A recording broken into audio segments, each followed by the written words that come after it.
Greetings and welcome to the Pransform podcast. I'm your host, Christopher Anastasio, and this is episode 4 of season 2. For today's episode, we have a really exciting guest, Andrew Longcore. Andrew works closely with business owners on their corporate development strategy.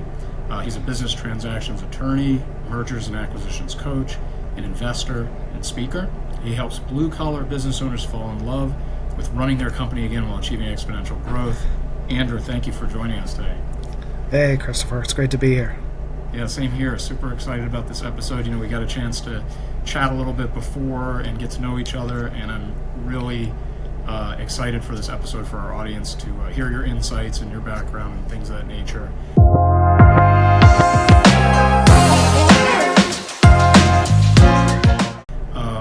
Let's go ahead and start off with, just kind of a general introduction, your background, how you got to this stage in the work that you do and the type of work that you do now, and then we'll take it from there. Yeah, no, I always feel like it's a little bit of a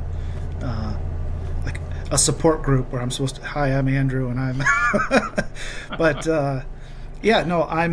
you did a great job there with the intro, and really, graduated from college and didn't really want to get a job, so I decided to go to law school. Always a good idea. And then out of law school, I did graduate with a concentration in business transactions, but graduating in 2008, it was really hard to find a job and be selective on where you could be. And so I did end up joining a complex commercial litigation firm. I did that for 2 years. Learned that litigation is not great for businesses. So I went in the exact opposite direction and trying to help them avoid litigation. And so really founded the business law group to focus on commercial transactions and being able to help small and medium-sized businesses have access to the legal support that they needed to do those types of transactions, but not necessarily have to deal with the complexities and big budgets of very large firms. And then really from there, just because obviously you're working with a group that they're learning a lot of the ropes per se, with transactions. And so you started getting a lot of questions that weren't necessarily legal in nature. So it was, hey, I've got this potential transaction, but I don't know how I'm going to fund it. How do we fund it? How do we structure it? How do we, vet it? Even down into hey, now that I bought it, what do I do? How do we, this... it's not like a car, you can't drive it off the lot. And so really that then it developed into, I had this knowledge base of best practices on both ends of the transaction, and so really it developed outside of just that legal aspect of it and into the advisory space and consulting and being able to help really we could fill a lot of holes in that transaction process, and have a lot of fun doing it because, again, clients come with a lot of skill set. They've got an attorney already, but maybe their attorney isn't experienced in some of the areas that we are. And so being able to supplement their team or be their entire team, we could do it. Awesome. Well, thank you for that, Andrew. You touched on some of this, I think, in that first answer, but can you also kind of flesh out a background and overview of what Cecil Sterling and the Business Law Group does, the services, offerings that they provide to clients? Yeah, well, in the Business Law Group is probably a little bit easier to explain. Really, we're a boutique commercial litigation or commercial transactions firm focused on small and medium-sized businesses. I primarily handle a lot of the M&A partnerships, real estate development side of things. My partner does some of those things, does some general counsel work, but also does a lot of our financial transactions, just because a lot of those get into complex areas with federal rules and banking regulations, and he's really in taxation as well, and he's really well versed on that and that specialty. Then the consulting practice is we've got clients where we help coach them on single transactions, but we also have longer term clients that are more in the continuing development. So maybe they have some areas of their business that they need to strengthen before they're ready to go out and do a transaction, or in the alternative, they're doing several transactions or part of a larger growth plan that they have in place, and we're essentially their outsourced corporate development team that's helping them through that process. Just because, as a CEO of a small or medium-sized business, you've got a full-time job, and so jumping on calls or reviewing SIMs or doing those types of things, obviously you don't have the capacity necessarily to do that without taking away from the duties of running your business, which is very important.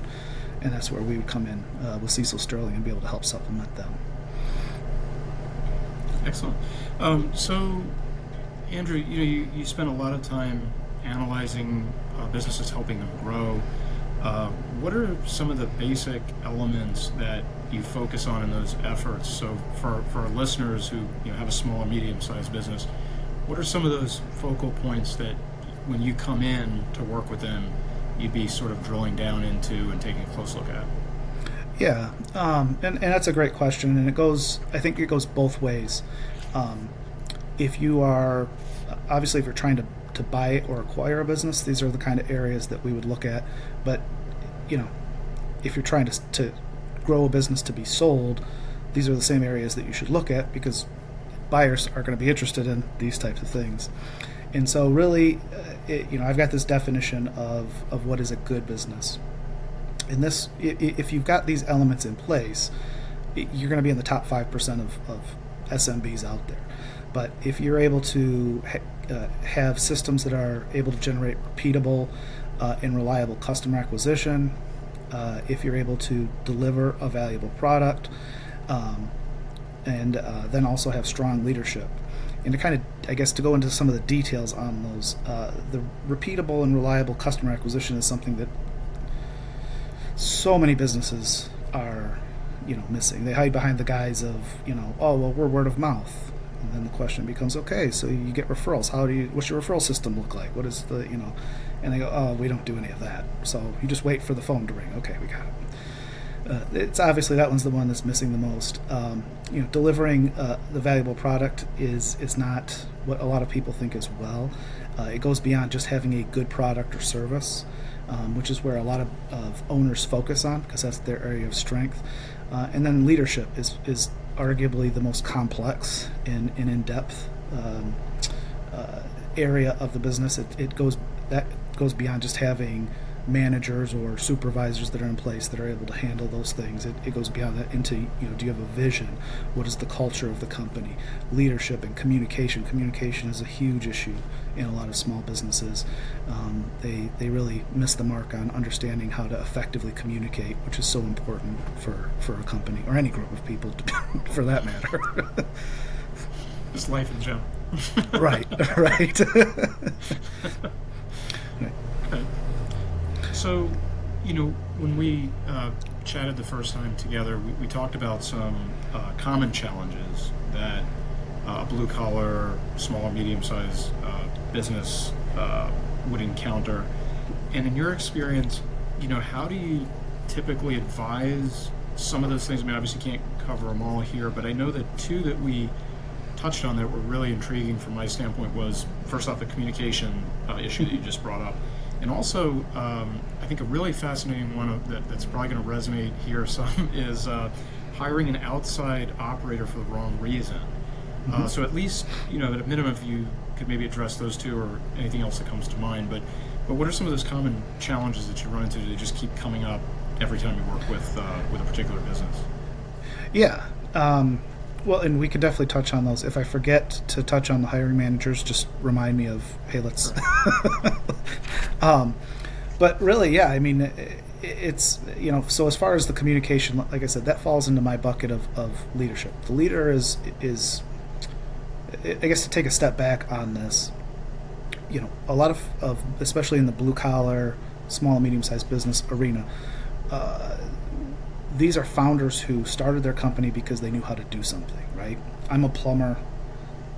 I've got my master plumber's license. I'm going to go start my own plumbing company because I want the financial freedom that comes with it. I want to be my own boss, whatever they said with it, right? Because they come from that background of the plumbing, the actual doing of the plumbing, that's where they tend to focus is, how can I do, how can we do plumbing better? What tools, what equipment, what processes, what things can we do? They really lose sight of those other things. And again, that's where the leadership comes in, because who else is going to lead the company except for, the owner, especially when it's a small company, 25 or less employees, 50 or less employees. Everybody knows the owner. They look to that owner for that leadership. And so obviously something like communication often will get ignored. And, we have this natural perception, or at least I do, and maybe I'm alone in this, of like communication is, I tell Christopher what to do, Christopher goes and does it, I'm a good leader, right? I've given him the right order and what to go do. But anybody who has a spouse or kids has run into the problem of they tell them to go do something and it doesn't get done, right? I mean, that's I think one of the things that caught you was my example that I had put out of, if I go tell my kid, hey, go clean, you're going to have to clean your room, expecting that he's going to go clean his room. And then I go, and later that day I look and I'm like, you didn't clean your room. Well, he obviously doesn't, but he has every right to go, Dad, you didn't tell me when to do it. You didn't tell me what you meant by clean. Does that mean just moving the pile of clothes from one side to the other? Or you didn't tell me any of these things, any of these details of these expectations. And so he was doomed to fail from the start, right? Now, that's just a simple thing like cleaning your room. Now, if we get into more complex, systems and processes within our business, especially when it's things that employees may not be experienced with, there may not be any type of precedence or protocol on what they would do, and you say, Christopher, I need you to develop me, a security protocol for what, and you're going, I don't know what that means, and I don't know how long I have, and so, when we're looking at communication, it comes down to a two-way street, and there's a lot of things that, especially for me, when I was younger, I thought, well, that's silly, why would we have to have quarterly meetings where we repeat what the vision of the company is and what the mission of the company is and why are we repeating those things over and over? And it's because the first stage of communication is being able to have that clear messaging and that clear understanding and all those. But the other aspect of it is how is it received? Because we're talking to people. And people can have different, they could hear things differently. I mean, when we go to negotiate deals, there's a reason we like to have two people around the table. It's because you might hear something and I might hear something, and we might hear two totally different things. And so, again, so that understanding, so being able to have it be Chris, I've asked you to do this. Do you understand what that task is? When are you going to have it done? Like those types of communication where there's a lot of repeating things. And okay, here's your punch list, right? What is your takeaways or whatever your things that we're doing. And it's so funny to me when I say this, everybody kind of nods their head and they understand. But then they don't go do anything with their team. But yet, on Saturday they'll be sitting on their couch watching their favorite football team play, and that quarterback is so great at communicating with his guys. You could see him out on the field telling them what to do, and then he got on the sideline and he was looking and showing them on the monitor what they. It was like, yeah, that's what good. He's constantly communicating with them, probably repeating things that they talked about all throughout the week. And so we praise him, but yet we don't actually implement it, even though we nod our heads and go, that Andrew, he was right about that. That does make a lot of sense. It's a really good analogy. Really good. And the other aspect, you talked about hiring a manager. I think it's always interesting when you talk to owners, because they seem to have this concept in their head that I only hire experienced people. These people should know what to do.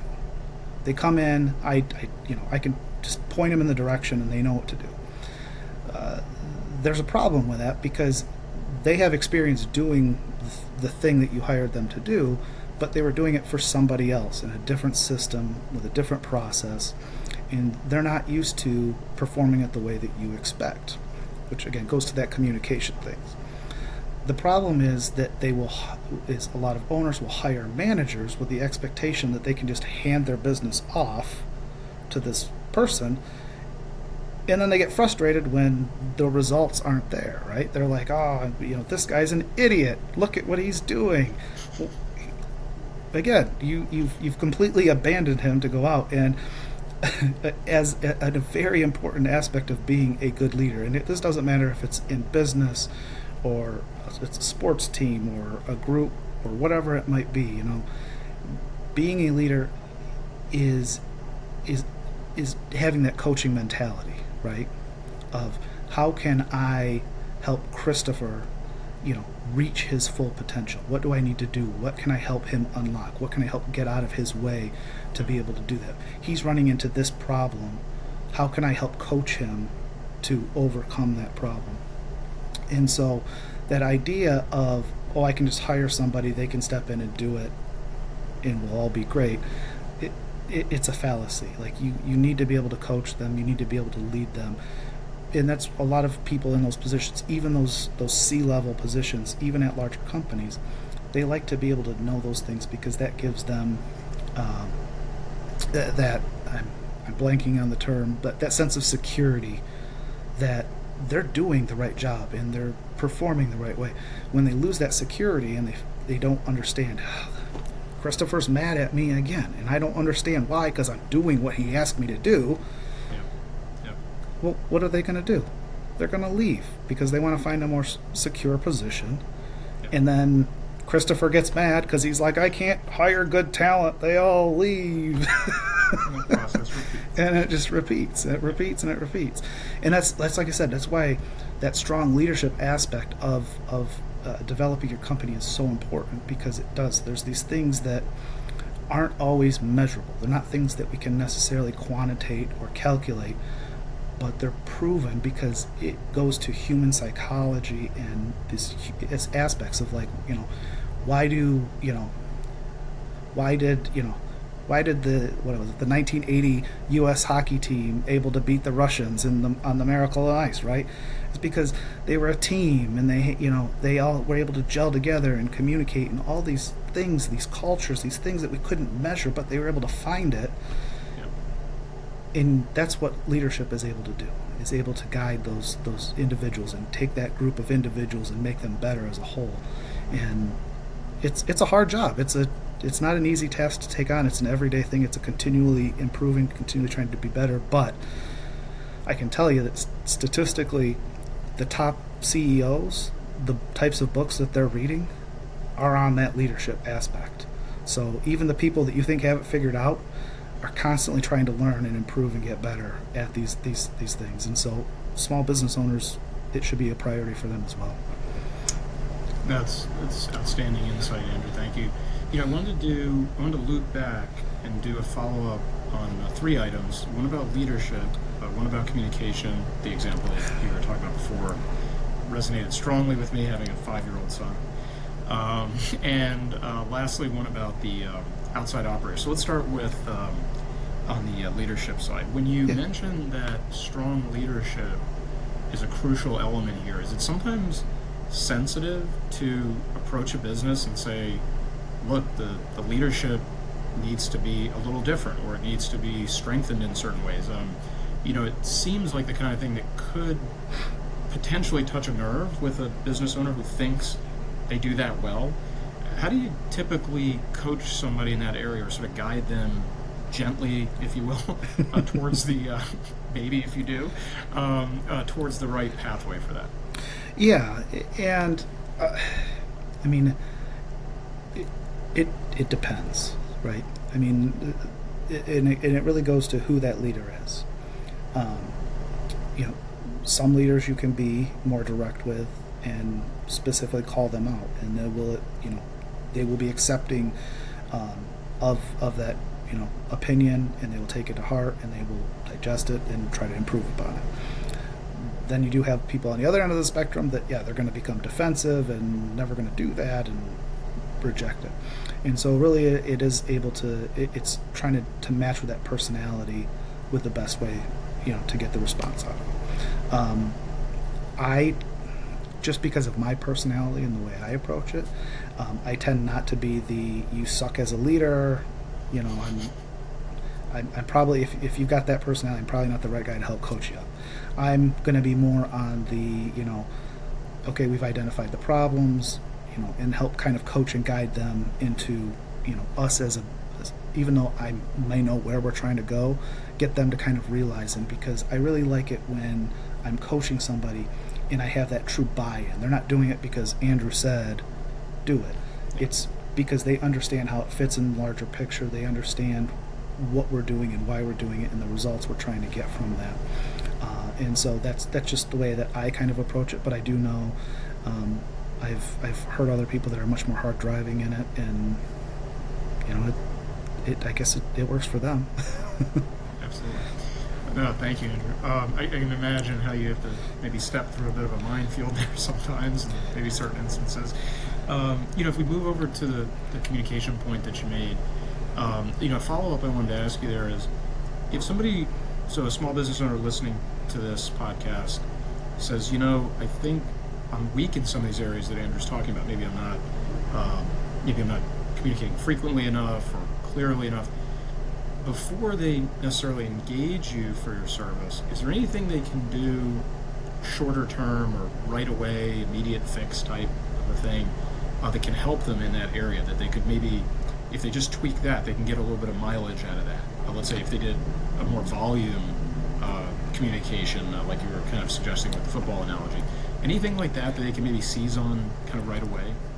Yeah, so, and I guess I will be the first to say I am not a communications expert. There's obviously lots of people out there who are much more educated and understanding of just the complete spectrum of this, and it is a very complex issue. Now, for myself, obviously I'm dealing in an arena where, somebody may only need my services once, twice, a handful of times throughout their entire career.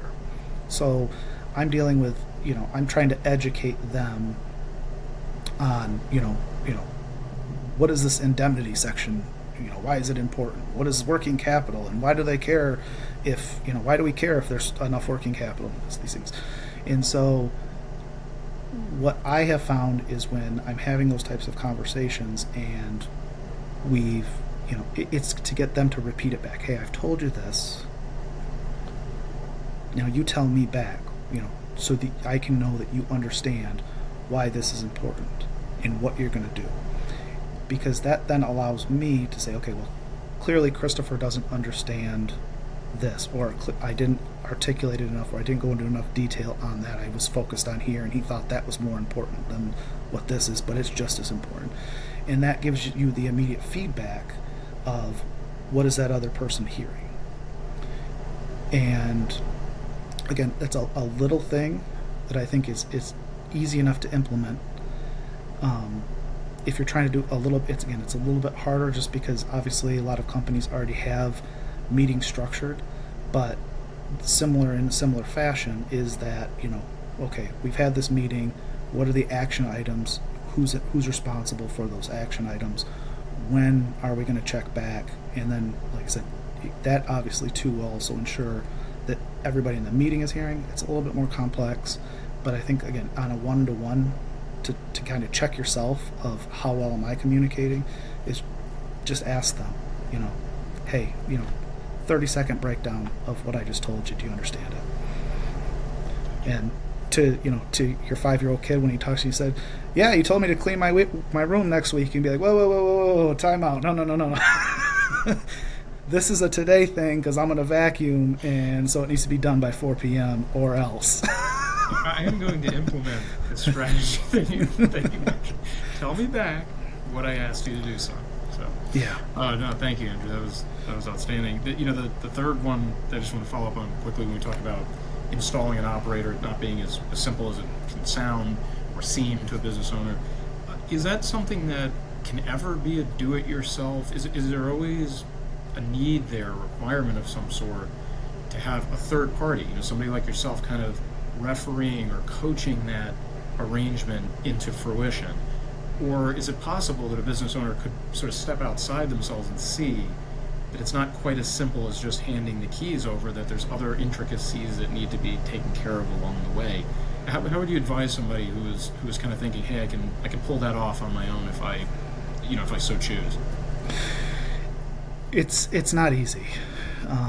It's not easy, especially for a lot of founders, right? I mean, we've got this. We a lot of us at least come in with this natural, oh, I can do it, so I'm just going to take care of it, right? And that's not how you can help train somebody else to do what you can, right? If I just sat here and I followed Christopher around and I watched him do his magic, I couldn't magically sit in your seat and do the same thing, because I'm going, I saw him do it. I think this is how he did it, right? And so it can be hard for us, just from a personality standpoint, to be able to let go and do a lot of the things that are required. Again, to go back to our kids, like when you're trying to teach your 3-year-old to walk, it wasn't like you just set them up, upright and let them go, and then we're like, well, why didn't you run, right? What's going on here, right? We did a lot of testing and training. We took steps where we progressed along until they got to that point where, oh, you don't need me. You're walking, and then all of a sudden they're running, and obviously they don't stop after that. But that patience and understanding that they're going to fall down, they're going to make mistakes, and you need to give them that room to make those mistakes. And then going back to our coaching mindset of, okay, we're going to have regular meetings where we're going to break down the film. Here's the good play, did good there. Here's the bad play, what happened. We're breaking down these things, and that can be, like I said, that can be difficult for those, type A driving, pushing through type people to be able to take that step back. It can be done though, right? I actually just heard a podcast with Mr. Beast, and he was talking about how he cloned himself, and it sounds like he basically had these folks that he just essentially lived with him and were around him so much that they got to know him in, again, to go to our leadership side, the culture and the mindset, and when Jimmy faces this problem, this is how he responds, these are the filters he uses, this is how he edits a video, this is how he brainstorms, so they know that so well.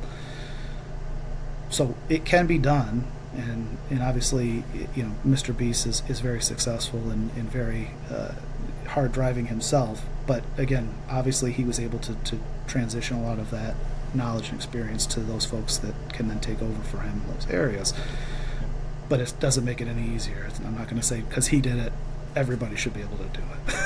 I think what's so fascinating about that example that you brought up there at the end about Mr. Beast, Andrew, is that, like, clearly, and this isn't the only thing at play there, but clearly there's a time investment that was made, a long game that he chose to play. Like, you're just going to shadow me, you're going to see how I react in such a wide variety, wide spectrum of situations that you'll eventually kind of know how I think.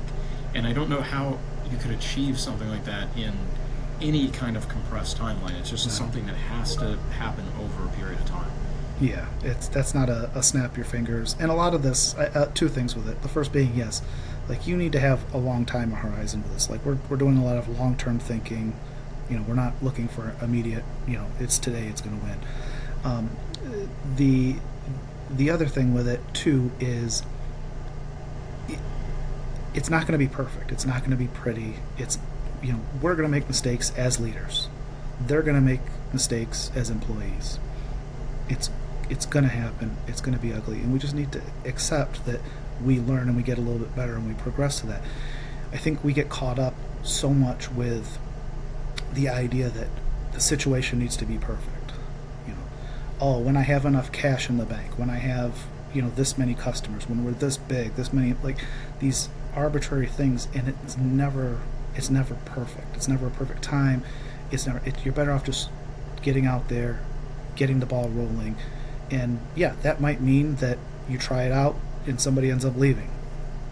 Darn. Well, we can go back and, we dive right back in because we learned something about this process. We learned how, off-putting we can be when we're communicating, and I need to tone that down and not be so demanding. And these things that we learn, and that's part of the process. That's how we progress as humans. And so we need to accept that in our business as well, that, we just try things out and keep moving forward based on the information we learned. Yeah, excellent. Thank you so much for that, Andrew.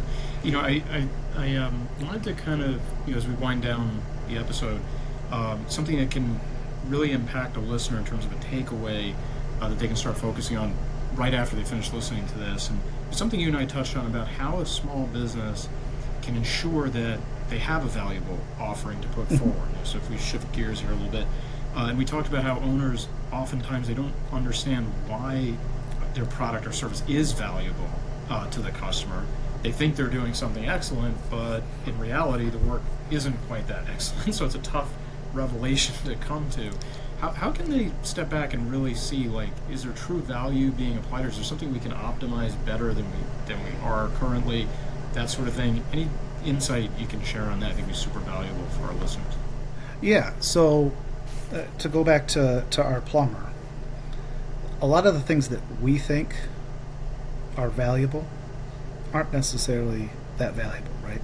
And so if our plumber says, hey, there's this new piece of equipment that's easier on the pipes when I use it, that's more valuable because it's going to be, well, if my toilet is clogged and I call the plumber to unclog it, how easy he's taking it on my pipes is not my is not my concern. I'm not going to buy from you as opposed to him because you are easier on my pipes. The same way I'm not going to pay you twice as much as I'm going to pay him because you're taking it easier on my pipes. Who's going to be here soon? Who can do the job, right? These are the things that, and so I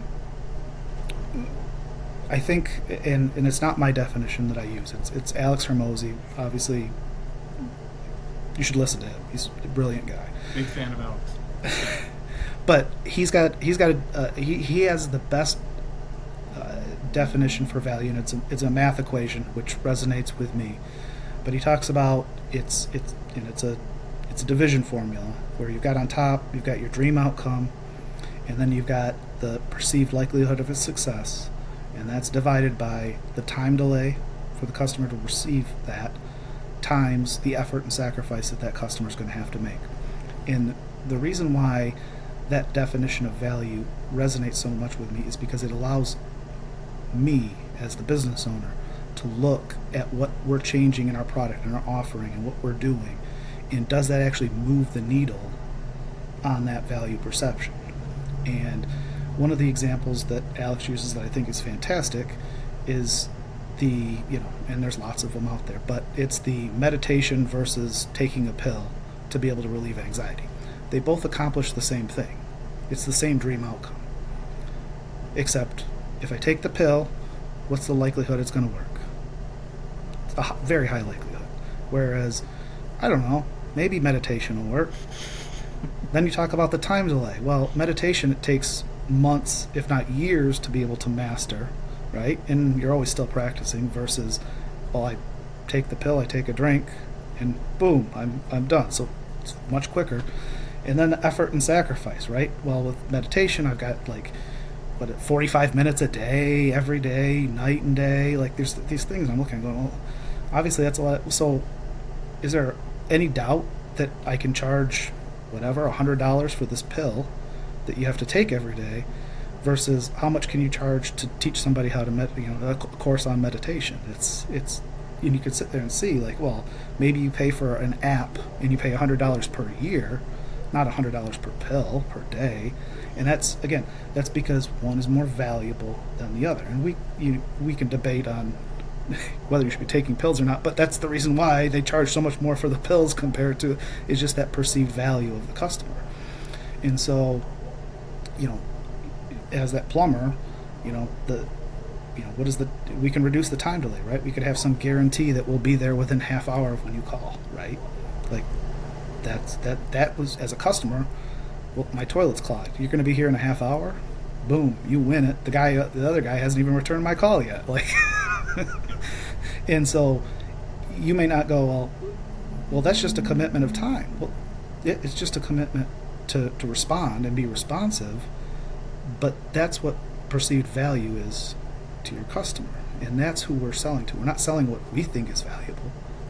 We're selling what our customers think is valuable, and that's what allows us to charge higher prices, get more repeat business. It feeds back in to that first aspect that we talked about with client, with customer acquisition, because obviously if we have a valuable product, we're getting better reviews, we're able to show testimonials, which increases the perceived likelihood of success for our customers or our clients or whoever we're dealing with, and that again that helps with all of that, and again increases the value, and that's again I've seen very few really successful businesses that haven't been able to again differentiate themselves from the crowd, because they are able to deliver something that's perceived as more valuable than what the competitors have.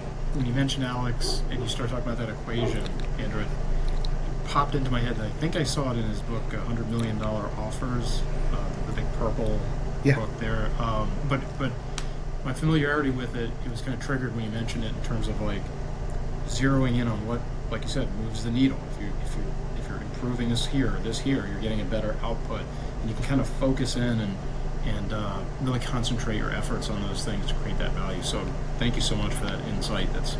I think that's going to be super helpful to our listeners. Yeah, well, in one quick thing, that's the reason also why niching is so valuable as well, is because if you niche in to a specific, like we're going to sell to dentists, well, you can identify the things that are the big value drivers to them specifically. What can we add to that dream outcome for dentists specifically? What can we show other dentists that are successful, as opposed to just here's this accountant who was successful using it. Well, I'm a dentist, I'm different, okay.